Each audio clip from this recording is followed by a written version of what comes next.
And welcome to Python for Beginners. This is chapter 4 of the book. Hopefully you've already bought the book and you've got it from Amazon.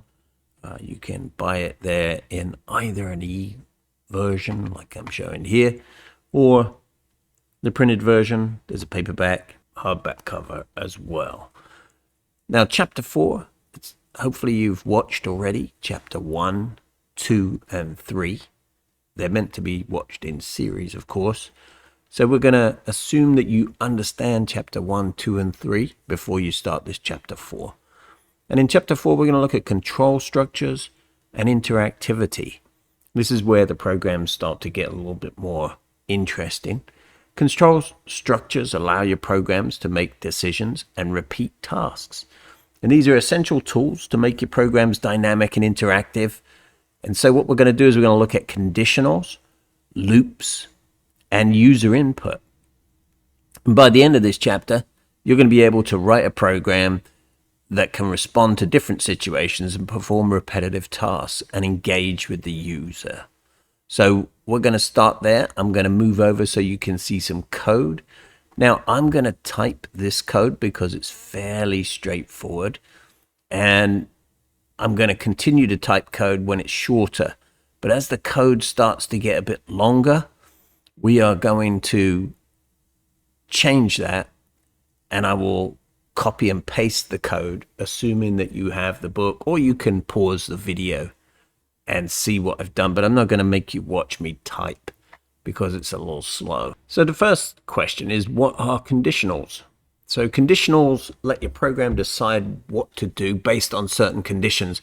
They use keywords like if, elif, and else to control the flow of the program. The condition is a statement that evaluates to true or false. So let's look at this basic example. And what I'm going to do is I'm going to open a new file. And so that takes me into the editor, remember? So we want to go into the editor, and then we're just going to put in here age equals 18. Now remember, that assigns the variable age with a number of 18. And then we're going to say if age is greater than or equal to 18. And then we use the colon at the end of that line. And then we're going to type print. And then we're just going to put in here, you are an adult. Now remember, we have to put them in double quotes. And we're going to say, you are an adult. Now what that's going to do is that's going to print that text that's between those double quotes. So it's doing that if the age is greater than 18. Now, what if the age is greater than or equal to 13? So we're going to go back a little bit here to the beginning of the line. And we're going to say elif. So that's like else if age is greater than or equal to 13. And remember, we need the colon at the end. That's going to do everything after that colon until we do something else and change the indentation. So print, you are a teenager.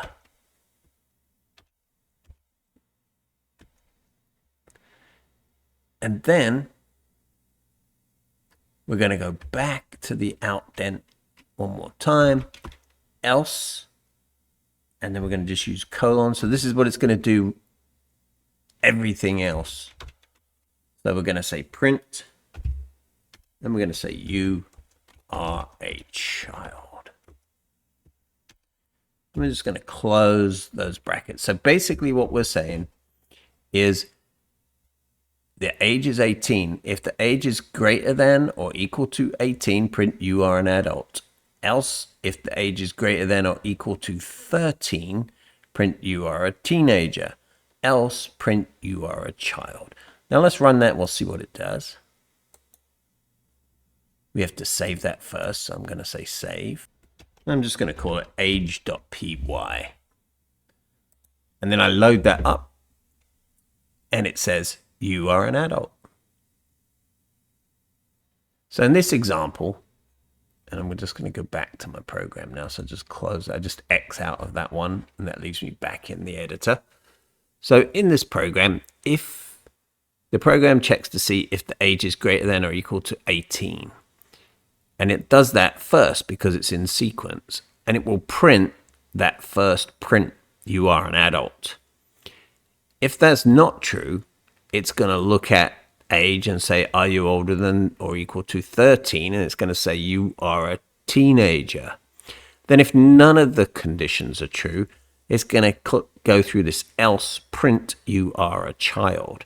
So it will always print you are a child if none of these are true. So let's have a look at those comparison operators. Now there are several different operators. You can have equal to. Now equal to is an important one to know the difference. So remember, this equals is an assignment operator. So that is what we used up here where we said age is equal to 18. So we assigned age 18.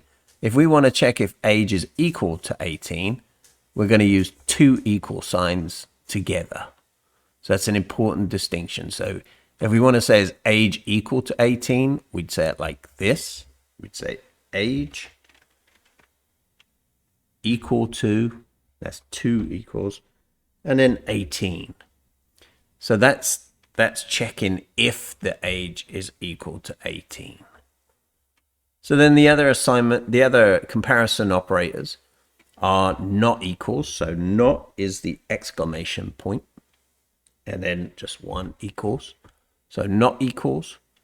Of course, we have less than. We have greater than. We have less than or equal to.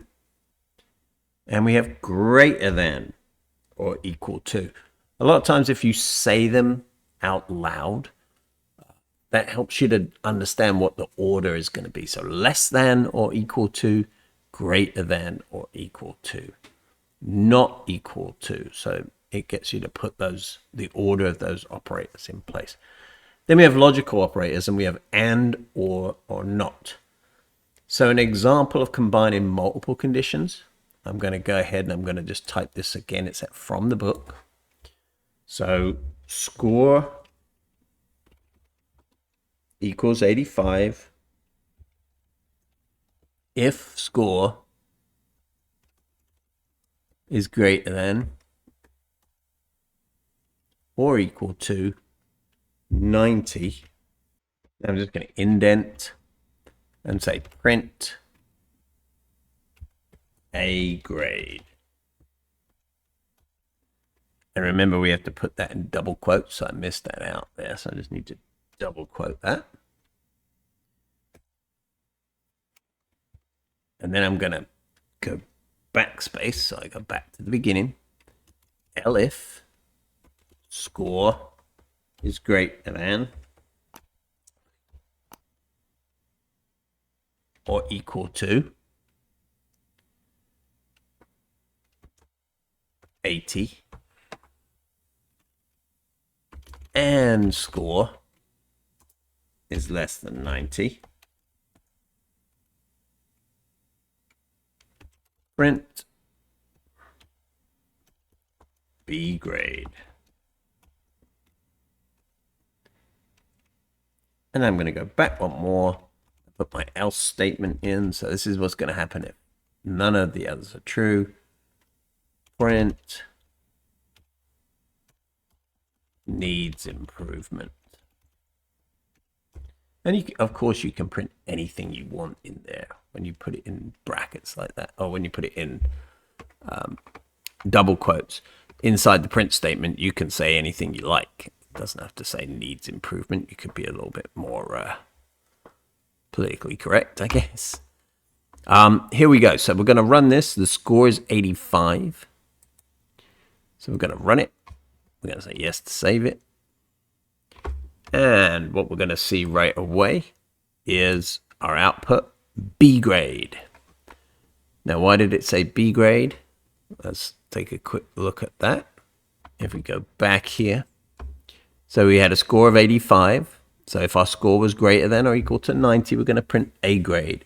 If our score is greater than or equal to 80, which 85 is, and the score is less than 90, which 85 is, we're going to print B grade.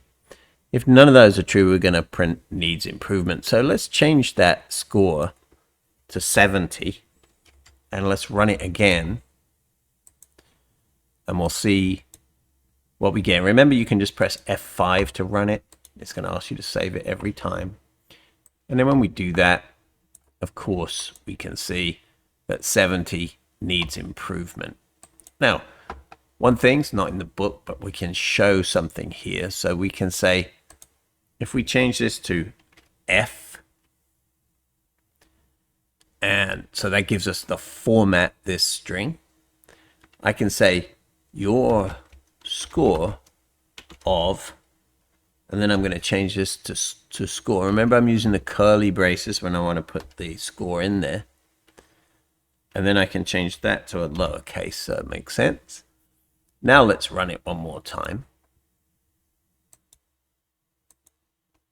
Now if we run it again, we can see it actually will put your score of 70 needs improvement.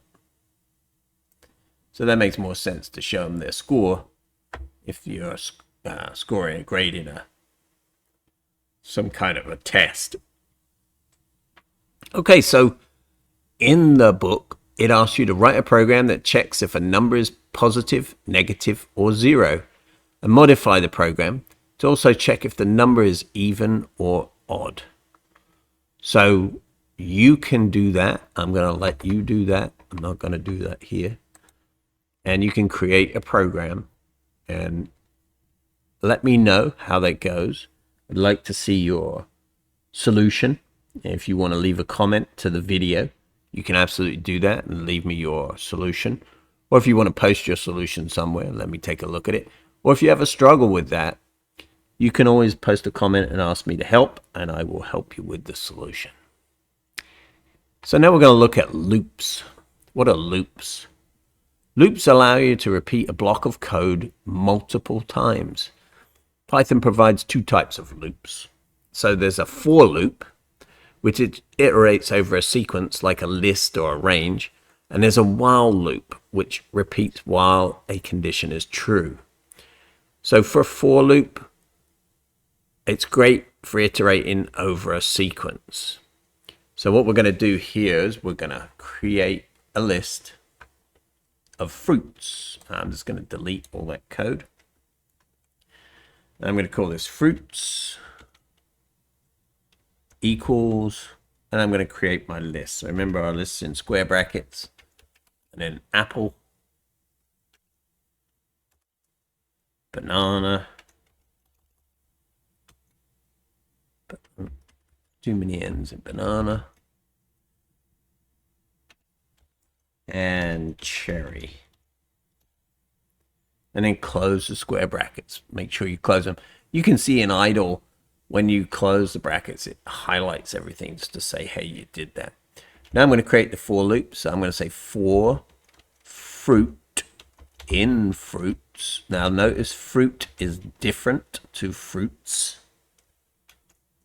And then I'm going to say print, and I'm just going to print out the fruit. So I'm just going to print the fruit. So we're going to go through what that does. We're going to run that first. It's going to say, should we save it? Say yes. And I'm not keeping these other programs because they're so small. We can just retype them if you wanted to. So what it's done is it has walked through the list of fruits. So it prints apple, then it goes back to the list to the next item. Banana, goes through the list, prints the next item, cherry, and then it reaches the end of the list, so it stops. So you can also use a range function to generate a sequence of numbers. So we can do that. Let's take a look at how we do that. This is a useful thing if you want to count a certain amount of times. So I'm going to say for I in range 5. And I'm going to indent, print, remember the brackets here. Oh, print I. And don't forget when you do your for, you have to have that colon up there. Sometimes I forget to type that. And you definitely want to type that. Now, if I run this, you're going to see what happens.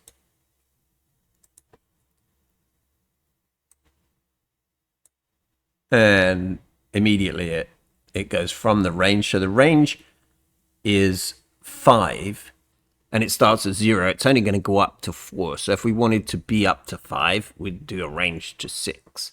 So the first item in the range is 0. The second item in the range is 1, then 2, then 3, then 4. And it reaches the end. So those are pretty straightforward for loops. Now we're going to look at a while loop. And a while loop runs as long as a condition is true.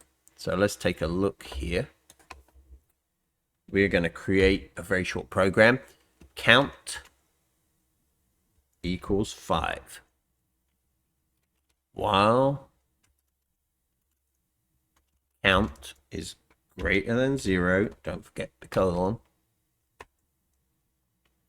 print count. And now what we're going to do is we're going to decrease count by 1. And to do that, there's a special way of decreasing. We could say count equals count minus 1. Or to do that in shorthand, we just say minus equals 1. That's the same as saying count equals count minus 1. Just makes it easier to type. And I'm going to go back and type print, and spell print right, blast off. And remember to close the brackets. So essentially what we're going to do is we're going to count down from 5. And let's just take a look and see the output. Oh, I made a mistake there. My count was uppercase and should have been lowercase. So let's do that again. I'm just going to use F5 to run it this time. There we go. So 5, 4, 3, 2, 1, blast off. And we can see how that works. So we started with 5. We said while count is greater than 0, print count. So the first time through it prints 5. Then it makes count minus 1. So count becomes 4. And it comes back to the top because it's going to continue to do this loop until count is 1. So count becomes 4, does it again. Count becomes 3, does it again. Count becomes 2, does it again. Count becomes 1. Then count equals or is 0. So it ends that while loop, drops into this print, and it prints blast off. So hopefully that makes sense. And break will also exit the loop immediately. So continue will also skip the rest of the current iteration and move on. So I'm going to just make some modifications here to see if we can give you something that makes sense here. So let's have a look. So I'm going to say for I in range 10. Now remember, colon at the end. When we do a range, it's going to be 0 to 9, of course. If I is equal to 5, we're going to break. That's going to exit the loop. Then I'm going to back. If I modulus 2 equals 0. Now, what does modulus mean? What does that do? So the modulus provides us with the remainder if we divide the number by this number over here. So if you take a number and divide it by 2, if the modulus is 0, that literally means it's an even number because you can divide it by 2 without having anything left over. So that's how we do it. So what we're going to do here is we're going to say continue. And we're basically what we're doing here, I'm going to put it in, is we're just going to skip even numbers. And then I'm going to say print I. So what do you think it's going to do? I'm going to run it. We'll be able to see. I'll take a look at the output and then I'll explain it. So the output in this case is 1 and 3. So let's work through the example. So for I equals range 10, which means I equals 0, 1, 2, 3, 4, 5, 6, 7, 8, and 9. If I is equal to 5, we're going to break this loop and that will be done. So it's literally only going to count 0, 1, 2, 3, 4. Now, when it gets to the next number, after it goes through here, if it's less than 5, it's basically going to say if I is modulus 2, in other words, is it an even number? So if we take this as 1 and we come through here as 1, we'll go 1 divided by 2 is not 0, so we need to print our 1. If 2 divided by 2 is 0, we're going to continue, which means we're going to skip a 2. We'll come back up here, come back through with 3. 3 is not equal to 5. 3 divided by 2 is not 0. We're going to print 3. Come back up here. 4 is not equal to 5. 4 is divisible by 2. So we're going to skip 4. Come back up here. Now the number is 5. 5, once we reach 5, we're going to break. So that's what we did. Hopefully that's enough for you to understand how the break and the continue work. Now what I want you to do is to write a loop that prints the squares of numbers from 1 to 10. So you're going to print the squares of numbers from 1 to 10. Again, I'm not going to show you the solution for that. I'm going to let you do it. If you have problems, leave me a comment. I will help you or provide you the solution. Or if you have a solution, I'd like to see it and see if people have different ways of getting to the same solution. Okay, so now we want to write a while loop that keeps asking for user input until they stop. So we're going to get you to do that by using what's called user input. And the input function lets you take input from the user. So the input is always a string. So you may need to convert it to a number if you're asking for a number. So you may need to use the int or the float functions to change it. So here's a quick demo. I'm going to say name equals, and here comes the input. Remember, it's a function, so we're going to put that in brackets. And the function accepts a prompt. What is your name? And then we're going to print, and we're going to use the format function. And we're just going to say hello, and we're going to use name in curly braces, remember, and then close the brackets. So now if we run that, just going to use F5. Here's what it looks like. It's my prompt. What is your name? I'm going to say Ian. Hello, Ian. And if we run it again, you can literally type anything you like in there. So I could say snail. Hello, snail. So it's just taking any input. There's no authentication. There's no means of making sure that it's the kind of input that you want. It's going to come in as a string. So if you're asking for a number, you're probably going to need to convert it. Now here comes a longer interactive example. And what I'm going to do is I'm going to copy paste this in because I don't want to have to make you watch me type it with all my typos.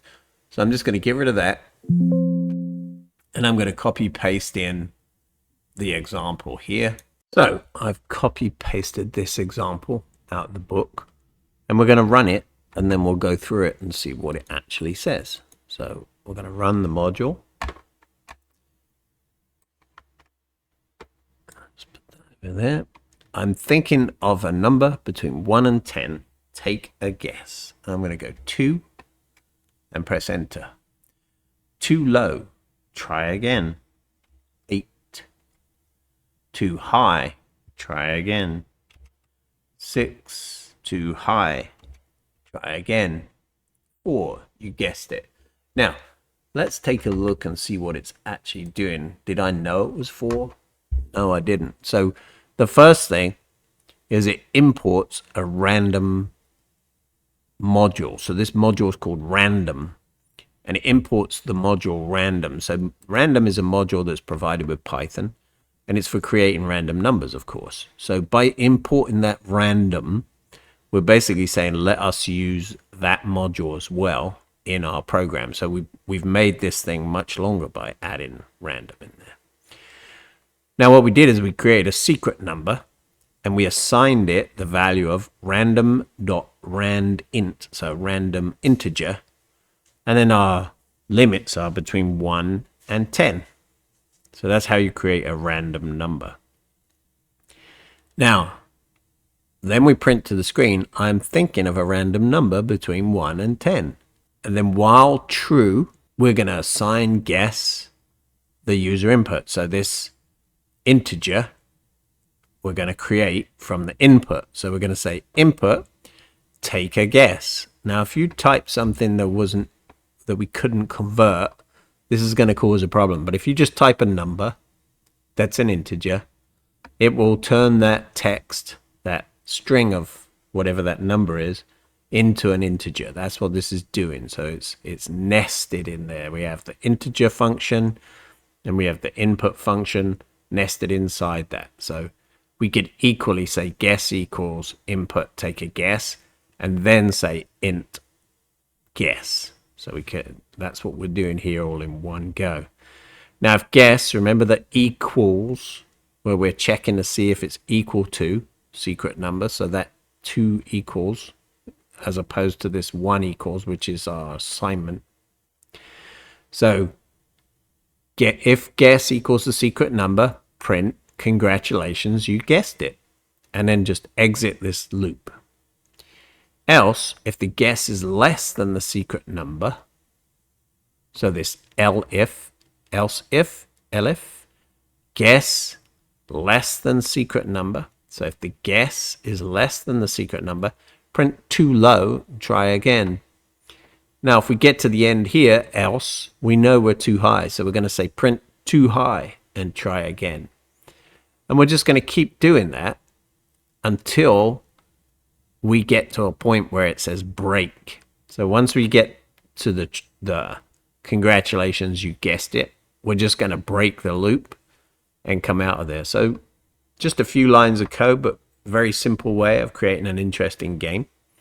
And if you try it yourself, you won't know what the number is between 1 and 10. It's random. And so you will have to use the prompts to guess it. So already you're making something that is an interesting interactive program. We're only on chapter 4. So write a program that asks the user for their age and prints whether they are a child, a teenager, or an adult. Try just doing that yourself. You already have the solution, but try doing that yourself. And then modify the guessing game to limit the number of guesses to 5 attempts. So if the number of guesses is more than 5, you can say, you didn't get it. So that's the end of the chapter. And in this chapter, you learn conditionals to help make program decisions. So that's your if, else if, and else. And you learn loops. So you have the for loop and the while loop, and you use both of those. And you also learn how to get user input from the user using the input function. And by combining these tools, you can create a lot of dynamic and engaging programs that respond to the user's actions and handle various scenarios. In the next chapter, we're going to explore functions. These help you organize your code in reusable blocks, and functions are an essential tool for building more complex and structured programs. Now, you've already used functions because input is a function, and int is a function, print is a function. So all of these things are functions. You can create your own functions and make that work. So that's what we're going to do in the next chapter. If you're enjoying the series and you haven't bought the book already, please go to Amazon, and we'll leave a link below, and purchase the book. You can either buy an ebook or the paperback or the hardback. And this book will help you to learn Python, the basics of Python, so that you can understand. You'll be able to look at programs and read them and understand what they're doing. I appreciate your support. If you don't want to buy the book, but you want to support us, you can go to our coffee.com page and buy us a coffee, or you can sign up to our Patreon. You can become a member here on the channel, or you can just give us a super thanks if you want to do that. As far as the course is concerned, we're going to do every chapter. Now, I'm not always going to release them right away, but they will be in the playlist. So if it's not released, it may be in the playlist, might be worth checking. If you haven't already subscribed, please subscribe to the channel. Make sure you press the notification bell, and then you'll know when the next chapter is released. And then give this video a thumbs up, and let me know in the comments below how you're getting on with your Python journey. Thanks. I appreciate it. I look forward to making the next video.